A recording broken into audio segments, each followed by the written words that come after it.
Nemecko ochromil celoštátny varovný štrajk rušňovodičov. Zrušili asi 80% diaľkových vlakov. Regionálne spoje premávali v obmedzenom režime. Odborová organizácia rušňovodičov žiada vyššie platy a ďalšie výhody pre svojich zamestnancov. 555 eur mesačne navyše, jednorazový protiinflačný bónus vo výške 3000 eur, či skrátenie pracovného času z 38 na 35 hodín týždenne pre zamestnancov pracujúcich na zmeny s plnou náhradou mzdy. Také sú požiadavky odborárov, ktorí nečakali ani na druhé kolo tarifných rokovaní a okamžite vyhlásili štrajk. Ak si máme sadnúť za rokovací stôl a rokovať o podmienkach, potom nebude ani štrajk. Do akej miery je to realistické, musí ukázať prax. Deutsche Bahn avizuje, že problémy s dopravou budú aj po skončení štrajku. Síce sa končí o 6. večer, ale prosíme o porozumenie, lebo hneď ešte nemôžu vlaky fungovať podľa cestovného poriadku.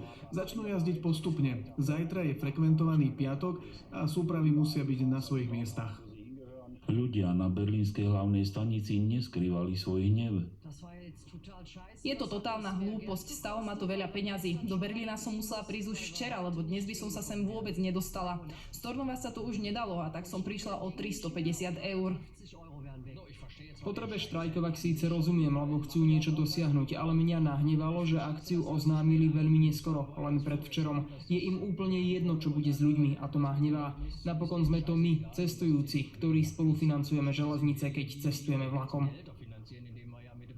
Neviem to priamo posúdiť, či majú alebo nemajú právo štrajkovať. Môj prvý vlak stornovali a teraz hovoria, že druhý do Norimbergu už pôjde, takže uvidíme. Železničná spoločnosť odmietla štrajk s tým, že je neadekvátnou reakciou na jej ponuku a požiadavky odborárov by zvýšili mzdové náklady až o 50%. Deutsche Bahn navrhuje 11% zvýšenie miest a jednorazový protiinflačný bónus vo výške 2850 eur. Po vyhlásení štrajku železničná spoločnosť zrušila na dnes a zajtra plánované tarifné rokovania s tým, že nie je možné štrajkovať a zároveň aj rokovať. Ďalšie kolo tarifných rokovaní je naplánované na 23.